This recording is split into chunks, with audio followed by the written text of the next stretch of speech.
There we Hey, go. everybody. Good afternoon. It's Erica with the Gallatin Valley Sentinel, and we are conducting interviews with candidates running for local government positions over the next few weeks. Today, I'm talking with Alison Sweeney, who's running for the Bozeman City Commission. Allison, thank you so much for taking the time to talk to me today, and we'll just get started, and I'll ask you to tell us a bit about yourself. Thank you. Thank you for inviting me. This is Absolutely. my first candidate interview, so It, um, it'll be great. so yeah, I grew up here in Bozeman and yeah, went to Irving School. Um, my first job at the Museum of the Rockies when I was 12. Oh, Yeah, I've never lived anywhere else. I've traveled all over the world, but Bozeman has always been my home. And yeah, about in 2008, it was actually right before the crash. So we were quite mhm. nervous. My husband and I actually bought a home. It was a fixer-upper. And um, we've spent the years since fixing it up and making it into our perfect abode, and Nice. building community among our neighbors and, relationships that support each other in our neighborhood. And yeah, lots of like young families moving in, Mhm. their kids also going to Irving School. And so just really doing like neighborhood advocacy work. Um, and What would you say motivated you to run for the city commission? That's a good place to start. right, definitely. Yeah, we got problems to fix. Yeah, a lot going on, a lot of change. Some good, some bad, some in between. A lot going on, and I think it's really frustrating for a lot of folks who may Yes. agree or don't agree. But I think we can all agree we need there's some work to be done. So, what would Yeah. you say were the main motivators for you? Yeah. So originally I got involved just as a way to represent my neighborhood and try and help my neighborhood, support my neighborhood. Um, changing city policies were kind of, uh, well, we're absolutely threatening to destabilize the good work that we've all been doing here. And, the more digging I'm doing, the more I'm learning, the more, development code and housing policy and funding mechanisms, the more I learn, the more I'm like, it is not just my neighborhood that Mhm. um, will be destabilized by these policies. It's every neighborhood. And Yeah. renters and owners alike will suffer adverse impacts from misguided policy. And What if you were elected? What would you say your three priorities would be in for the city? yeah, so I've detailed these a little bit more in depth on my website, Okay, great. Sweeney for Bozeman, the number four. Um, and the first priority is to rebuild the mechanisms by which members of our community, residents, participate in shaping government policy, local municipal policy, empowering the Bozeman residents. And what we've seen a lot of, what I've learned is that over the years, our city has burned out um, community assets, people who participate at a high level and, constantly showing up.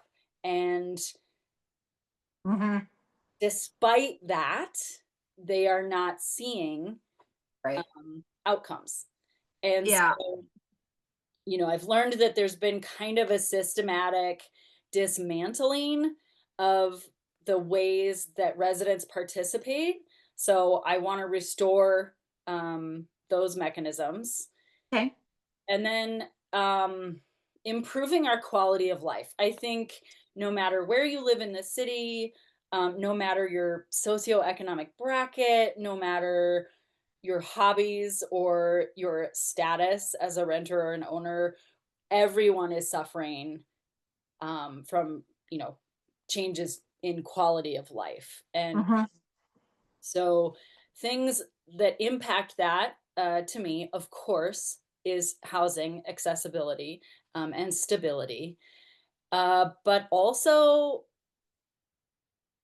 development pressures, Yeah. scraping neighborhoods, redeveloping them in these extractive forms where, it's not like regenerative community space. It's like the productivity of our workforce is being extracted to, you know, so, and then parking and transportation, there is these huge pushes, and a lot of this is coming from the state level Yeah. that if we just get rid of parking, nobody will drive anymore. And I so, don't I don't I don't get that. right. I don't. No, It's not possible. But anyway, no. continue. And, you know, from my perspective, what I think is likely to happen is that we will move to electrification of our vehicles rather than abandoned vehicles. This is all a very hypothetical future. We have to have practical, workable solutions for how things exist on the ground now. Yeah. So, and there's, we're gonna have to take some creative approaches because of the limitations at the state level, but I love being creative and, inventing new tools. So, and then the police is a big thing for me. Okay. I did the Citizens Police Academy this past spring. I Cool. Yeah, I heard about that. Sounds great. It's amazing and Yeah. frightening and eye-opening and wonderful. Everyone should do it. Um, and then I applied for the Citizens Fire Academy this coming fall. They haven't scheduled that yet, so we'll see. But after the police mill levy and the fire station bond um, didn't pass, you know, these men and women are putting their lives on the line every day to serve us, and they're doing amazing work, but Hmm. they are extremely stressed and they need to be resourced. And Yeah. we have to have a community conversation about how we pay for that. That has to be a top priority. Um, because that's a quality of life issue, right? We all value our safety. Yeah, absolutely. So I'll try to kind of organize this a little bit, and keep the questions organized. So I'll move into the housing section. So what role do you believe the local government should play in the creation of affordable housing, which is a hot topic in every city in America? Absolutely. Yeah. Yeah. I think that we can observe that the status quo is not working. Yeah. Um, right now, our community housing fund is mostly used to provide what's called gap financing for LIHTC projects. So, LIHTC projects, low income housing tax credits, those are tax credits given to investors, sold to them by developers. So, we are basically using public funds, Hmm. raised in a variety of ways to make sure developers maintain healthy profits. And then these developments are also being shoehorned into existing neighborhoods that may or may not have the infrastructure to handle that level of density. So I want to see us move away from that, using public resources to subsidize private profit. Um, we need to have a community conversation about a housing authority. Yeah. Lots of other cities in Montana have one. Um, there's a lot of problems historically with public housing, but that largely came from how we funded it as a country. And something I truly believe is that no one is coming to save us. Yeah. No federal money is coming to save us, and we don't want it. We need to do this ourselves, and we can do this ourselves. We are an incredibly skilled and tenacious and scrappy community. Montanans have a long history of self reliance and capability and hard work. And I think we can find solutions to this locally. So apartment construction has outpaced single family homes by nearly 4 to 1 since 2018, which is a really short time when you think about it. And some city leaders are now calling uh, single family zoning a relic of the past. Do you support preserving single family zoning, or do you believe Bozeman should phase it out, and why? Right. Zoning is everything, and it's actually the thing that I obsess about the most. The Unified Development Code update is what got me into this kind of, you know, work, uh, Uh-huh. and research and things like that. So, um, I live in a single family home. Mhm. I wanted a home like most women wanted babies. Okay, I grew up in subsidized housing at MSU, and I, for my whole life, have wanted a home, and to me, Mm. that looked like a single family home with a yard. Yeah, I had that conversation earlier. A garden, a yard. If you have a dog, a yard, play ball, and it's not going And to somebody Bozeman has else's dogs. area. Yeah, yeah. We have dogs. So, and we have kids. And yeah, when the whole UDC conversation first started, and I was walking and talking with some of the housing advocates, maybe I should call them housing cheerleaders. I don't know. Anyway, we walked around neighborhoods and talked about how, like, oh, you could build another house over here, and you could, build three houses right there. And for me, I grow a lot of food, and I keep bees and I keep chickens. Cool. Very cool. And I just felt like a yard is not a crime. No, it's I not.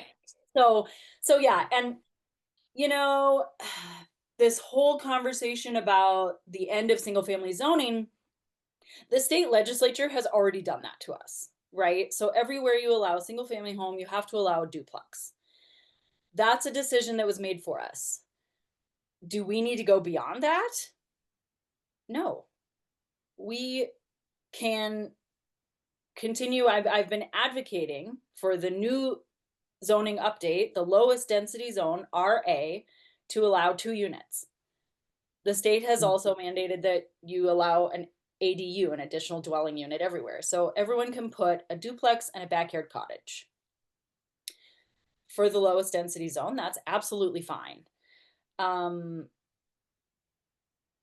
I But think the important thing for us to remember is to create complete neighborhoods, you know, places where people want to live. We have spent so much time creating people storage in this chase mm, for units. It's yeah, dehumanizing. It's against everything people come to Montana for. absolutely. So, It's really wild. It's interesting that you mentioned the actual storage units too. It's just oh yeah. Well, there is that. well, you think about conceptually and in reality, there it's just weird. Sorry, I'm getting texts and I can't tell if they're It's okay. trying to. I was trying to get connected. I asked my husband how to how to get back connected, and now he's trying to troubleshoot from Big Sky, and I'm like, Oh, we're no. good. Right. Um, uh, so, how would you ensure the city's long-term fiscal health, particularly in funding with infrastructure and services, without burdening the taxpayer? Yes. Yeah. I think there's some interesting additional revenue streams that we can explore. But really, I think before we start doing that, we need to sort of, it might be a bad analogy, trim the fat a little bit. So my degree is in energy technology, and they always say before you invest in renewable energy, you address the energy efficiency of the point of use. Hmm. Okay. And I think that transfers into municipal budgeting. Yes, we can investigate new revenue sources, but if we are not being really smart and targeted and sort of staying on task with our spending, Yeah. then Well, and also, for people that are really paying attention, I think we can all agree we'd like to see something that actually works, that isn't just on paper, that's not a great idea, but before we start running, we're walking and not tripping over ourselves, and that it's viable, and we grow upon success instead of the hope for success, which is really just hope. It's not reality. yeah, So, my dad always says you can plan things, just don't yeah. plan the outcome. Sh- Sure. And Right? today is a good example. I planned on getting started early, and something, the internet went out, and completely beyond my Inevitably. control. Can't control the satellite. Yeah. Um, Yeah. so So what do here's, you, sorry, go ahead. Go ahead. oh, I was going to say, here's a reality that we have to acknowledge and live within. And that is that the state limits our budget. Okay. The city is only allowed to increase the budget annually by half the rate of inflation. So if Mhm. inflation averages 3%, we can increase our budget 1.5%. So we know that number. And then we back into the mills for taxation. And Mhm. so we have to recognize that growth is outpacing Yeah. that rate of increase for our budget. The growth is literally not paying for itself. It is the biggest Ponzi scheme right now. Yeah. Yeah. And so, we need to take the reins and acknowledge what we have here, which is an amazing place with finite resources. Yeah. We have a constrained budget and we need to behave accordingly. Yeah. And the growth is, it's so exponential that it's just not um Yeah. sustainable. So, what do you think about Bozeman's financial support of local nonprofits and how that funding is prioritized? Yeah. The primary thing that comes to mind is, um, mental health services and homelessness. Mm. And we're doing the best we can, but we need to start asking the other communities and other, I guess, participants in this county for help. Um, it just so happens that the shelter is in Bozeman. It just so Yeah. happens that the nonprofit that runs and supports that shelter is in Bozeman. But this is not a Bozeman problem. This is a regional problem. And so we need to, ask these other partners to step up and help with those sorts of things. And on this topic of budget and economy, what is your view on the city's belonging in Bozeman DEI plan? Do you believe this initiative is necessary? And what do you think about the amount of taxpayer money that's already been spent and continues to be spent on it? Is it viable? What are your thoughts on that? Right. So, I like the intent of the plan. I love the history chapter in the beginning of the plan. I hope everybody reads that. Um, there's a couple of things that I question about this approach. And this plan was approved just as I started paying attention to city policy. So I didn't Yeah. participate in the plan. I wasn't really, it wasn't on the radar. But I do sort of wonder, shouldn't shouldn't we be welcoming to all and inclusion be part of everything we do? Do we really need an entire plan dedicated to it? And I would extend that further to answer your question about resources. I will admit that I'm not happy about them deciding to hire a Belonging in Bozeman coordinator. That is a Yeah. full-time position with benefits, and It I also kind of think fundamentally, this is my personal opinion, it goes against the whole ethos behind the initiative.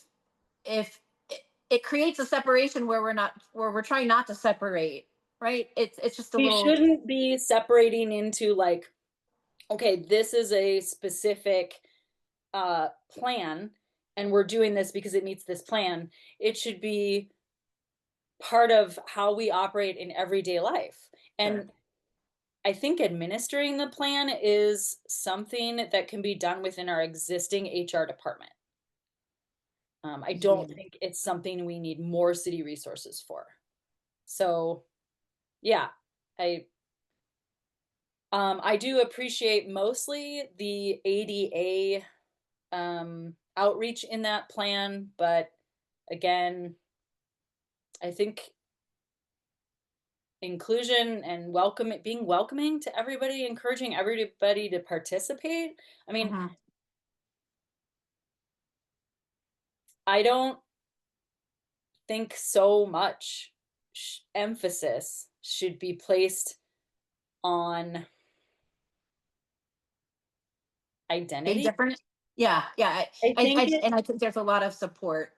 You're not alone in that yeah, I view. think And it's the quality of your ideas that mhm. should be emphasized. I don't care who you are or what you do. If you have a great idea, bring it.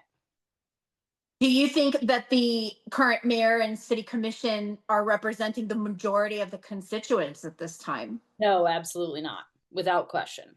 Yeah.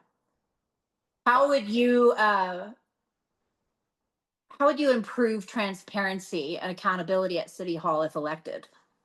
Sure. So one thing that I've just been going the rounds with the city clerk and the commission is the meeting minutes.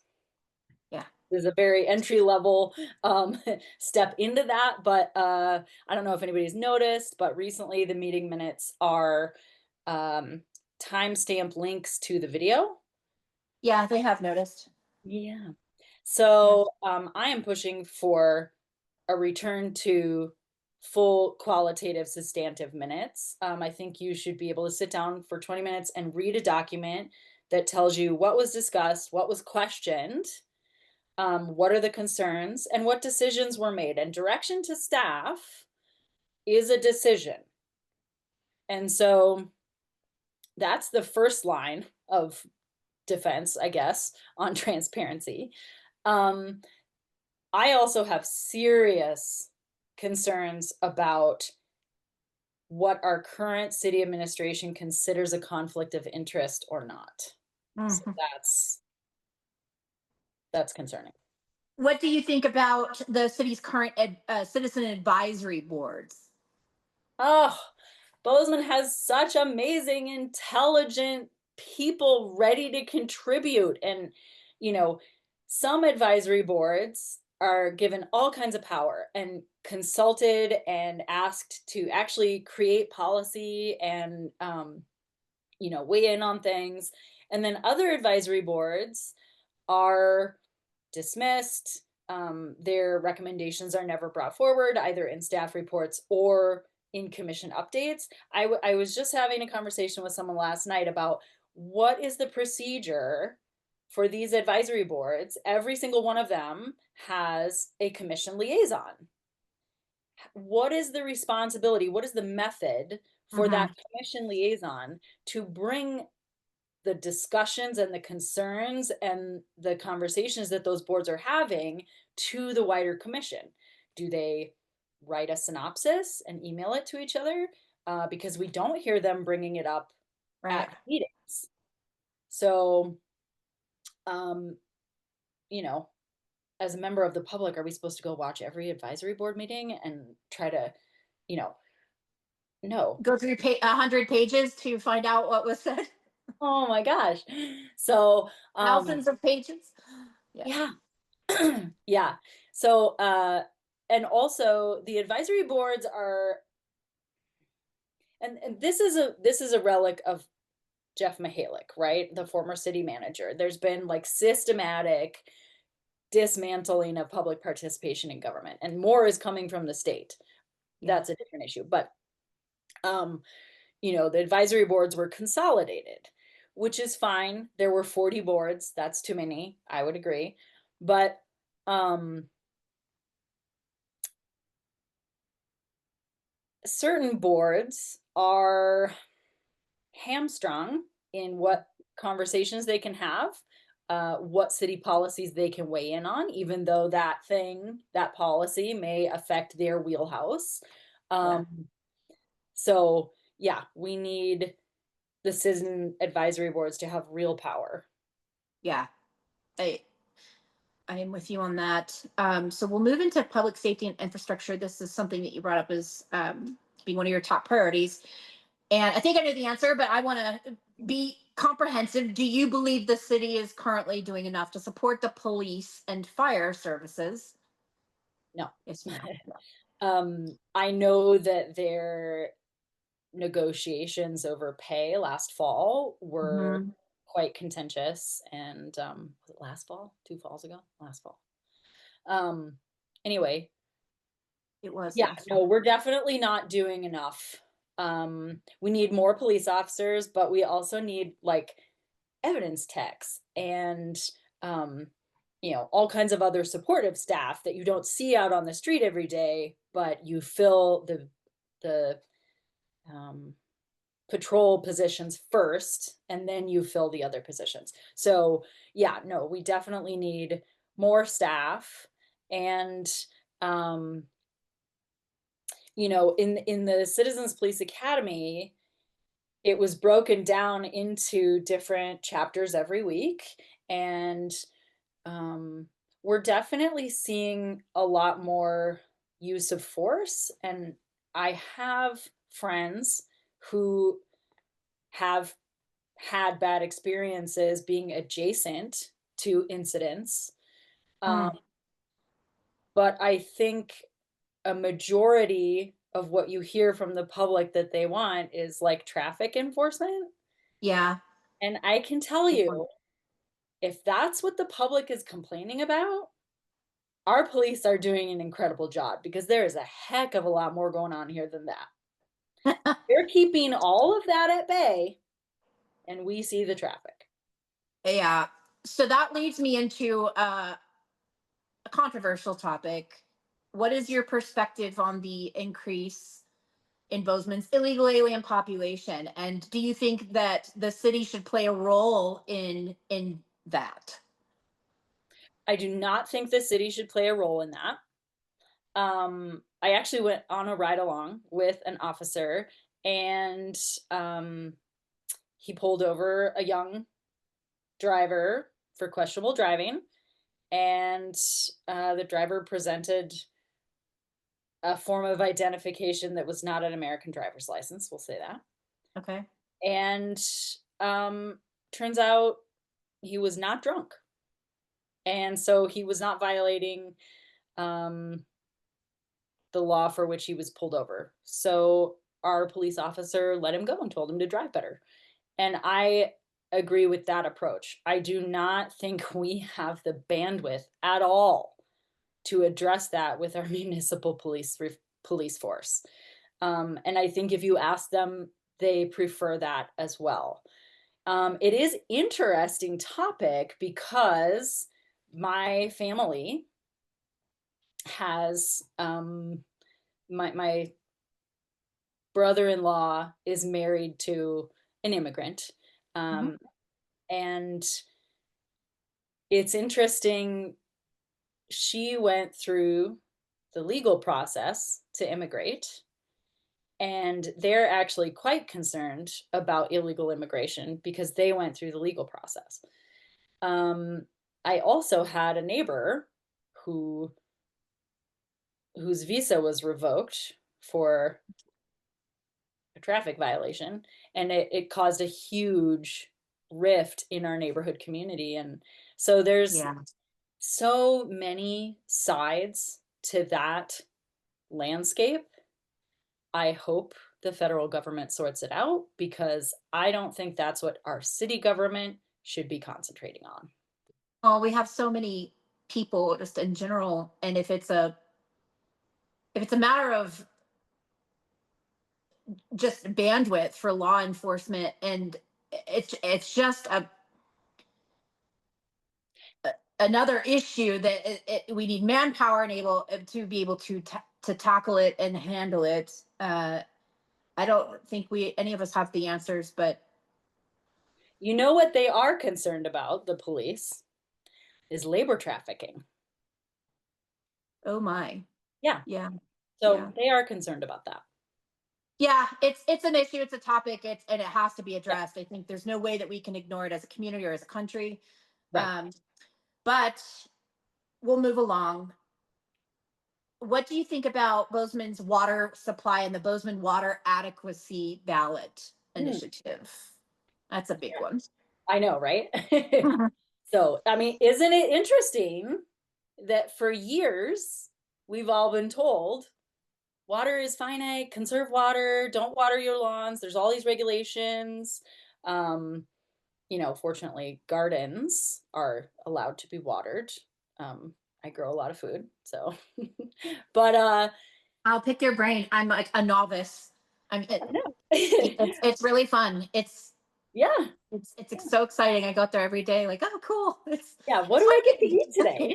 Yeah. We're finally at the time where we're Yeah. getting the fruits of our labor. Yeah. Um, but yeah, so anyway, it's interesting that, for years we've been told conserve, conserve, conserve, and conserving is good. And I do lots of conservation measures myself.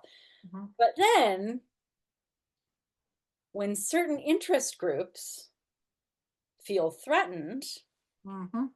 and the housing advocacy cheerleaders think we might stop building housing, then all of a sudden, oh, we have plenty of water. We have plenty of water, tons of water, Sure. totally fine. Right. So I think there's been a problem of messaging on the part of the city, and we are updating the integrated water resources plan as a community, and I hope people participate in that.